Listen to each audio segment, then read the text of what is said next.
And here's the part that should actually make you pissed off. Money should have one job. One. It's supposed to hold the value of your work until you need it. You put your hours in today, they're still your hours when you go to spend them in 10 years. That's it. That's the entire contract, a place to keep what you earned. And it just doesn't do that anymore. So now you're told the fix is to become something you never asked to be, an investor. Study the markets, learn the charts, build a portfolio, time the cycles right. Or hand somebody a slice of everything you have to do it for you. Think about how absolutely insane that actually is. You have to take a second job, managing money, or hire a professional just to stand still, just to not lose ground. You shouldn't have to be brilliant to keep what you earned. You should be able to hold your money.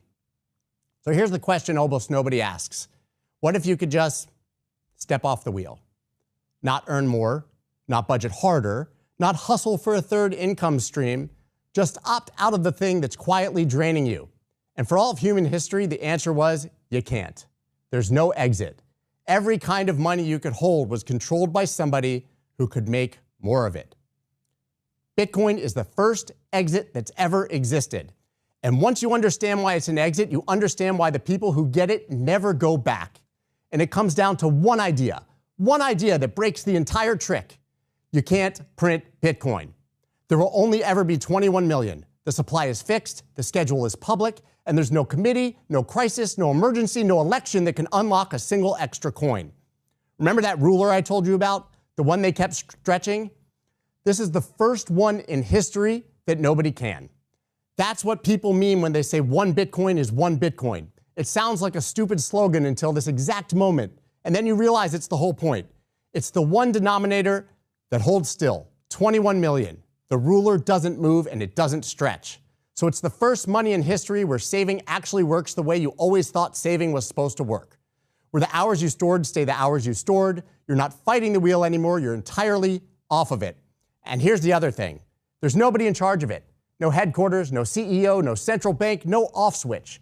The record of who owns what is sitting on thousands of computers all over the world, all checking each other every few minutes, forever. There's no door to knock on, which means there's no door anyone else can knock on either. It's not run by good people instead of bad people. It's run by no people. It's run by math, and math doesn't get greedy, math doesn't get scared, math doesn't call an emergency meeting for a bailout. Remember, there are no other guys to vote for. Well, this is the version of money that doesn't need them. And it's yours. Not a number on a screen that belongs to a bank that's holding it for you. The actual thing, held by you, with a key only you control. You can carry your entire life savings across any border in the world inside your own head. You can send it to anyone, anywhere, any hour of any day without asking a single institution for permission. Look, your whole life, your money has been sitting in somebody else's building, under somebody else's rules, available on somebody else's schedule. Bitcoin is the first money that can truly, completely only be yours. So look at what you've actually got here. A money nobody can print, so the silent tax can't touch it. A money with no center, so nobody can freeze it, or seize it, or decide your fate in a room that you're not in. A money you hold yourself, so it's finally actually yours. That's not an investment product, that's an escape hatch from a system whose only move when it breaks is to quietly hand you the bill. So you don't buy Bitcoin because you think the price goes up. You buy it because you finally understand the game that's being played with your life's work. And Bitcoin is the first chance anyone's ever had to just stop playing. The price going up over time, that's not the reason. That's just what tends to happen when the rest of the world slowly figures out the same thing that you just did. And I'm not going to lie to you, Bitcoin, because everybody else will actually. This is not free money, and it's not a sure thing. The idea is sound, but the road is rough. Rules can change. The technology faces real long-term challenges. And if you hold it yourself and you lose your key, there's no help desk, there's no second chance, and the price will test you. It'll fall hard and fast and at the worst possible moment, almost like it's designed to make you forget every word I just said. So don't bet the rent. Don't borrow to do it.